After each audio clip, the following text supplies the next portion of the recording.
Hi, my name is Kaitlyn and I'm here to do the Web 2.0 project. My organization for donations is St. Jude Children's Research Hospital. St. Jude Children's Research Hospital, finding cures, saving children. Mission. St. Jude is a nonprofit organization whose goal is to advance pediatric cures and means of prevention of catastrophic diseases through research and treatment. It wants to be the world leader in this mission.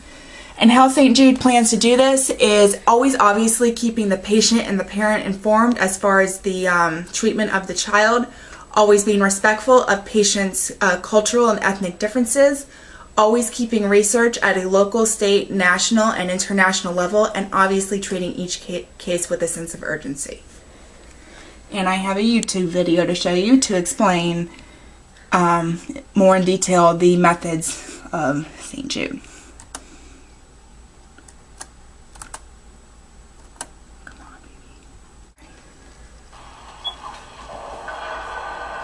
The sound of promise can be heard loud and clear throughout the research labs here at St. Jude.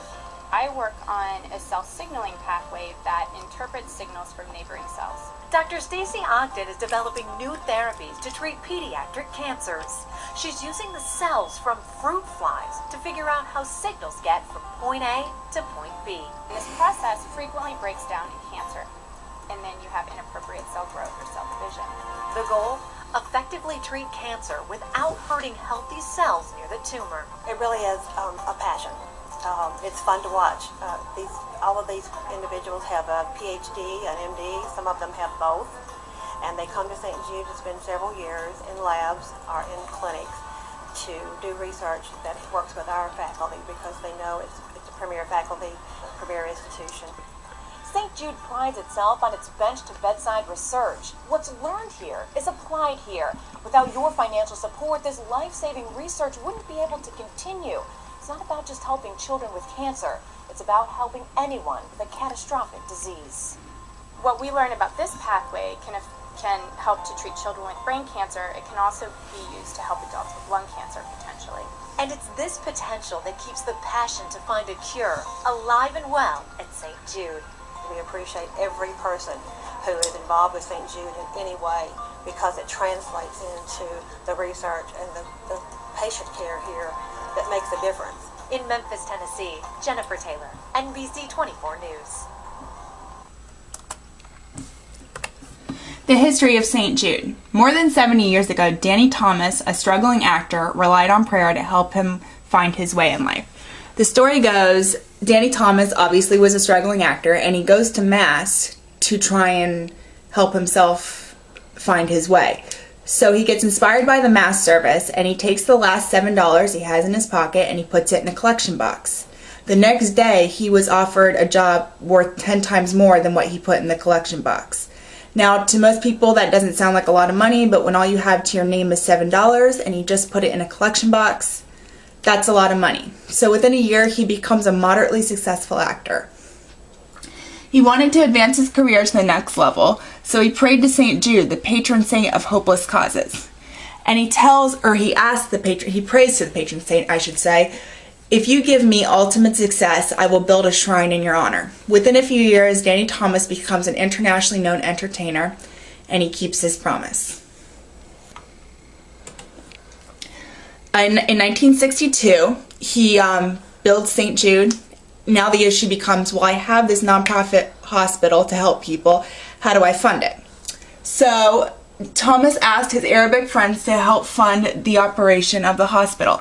Danny Thomas is of Lebanese descent, so he figured he'd go to the Arab American community where he would get the most support.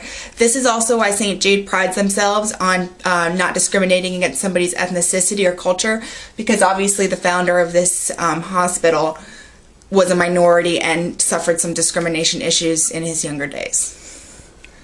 100 representatives of the Arab American community met in Chicago to form LSAC, with the sole purpose of raising funds for St. Jude. To this day, LSAC is the primary fundraiser for St. Jude. Today, LSAC is the country's second largest healthcare charity and is supported by more than 1 million volunteers nationwide. Danny Thomas died in 1991, 2 days after celebrating St. Jude's 29th anniversary. A few years after Danny Thomas's death, his wife died, so their 3 children took over the operation of St. Jude, and they are the driving forces behind the nonprofit organization. Today, the survival rate for childhood cancer went from less than 20% when St. Jude first opened in 1962 to about 80%. Eligibility requirements, the pros. St. Jude accepts all minors with newly diagnosed, untreated, or unsuspected cancer, HIV infections, or certain hormonologic or immunologic or genetic disorders. After a child's initial therapy is completed, there is close collaboration with the child's physician. This is extremely important to St. Jude because obviously who knows the patient better than the primary physician? So at any point, the physician can come in and ask questions, and St. Jude and the primary physician discuss the effects of the chemotherapy and what would happen if the cancer were to come back, the plan of action that they would take. No child is rejected because of his or her family's inability to pay. This is obviously probably what St. Jude is most well known for, and how this works is if the patient has third-party insurances, then St. Jude picks up part of the tab, but if they have no insurance at all, then St. Jude picks up all of the tab. This includes transportation fees and daily living expenses while the child or for the family while the child is going through chemotherapy. Eligibility requirements, the cons. Patients have to be eligible to enroll in a new or ongoing study. How this works is in order to be accepted, the patient has to meet a protocol of a specific study that is going on at the hospital at that time.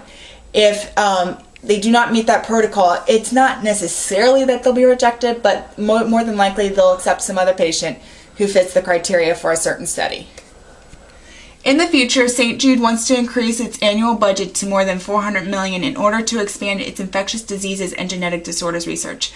A lot of people think that St. Jude is just a hospital treating childhood cancer, which that is its primary goal. But as you can see here, there's obviously other avenues that they take to try and help people. And for anybody who has known somebody who has gone through cancer or has gone through cancer themselves, you can relate to how important this is.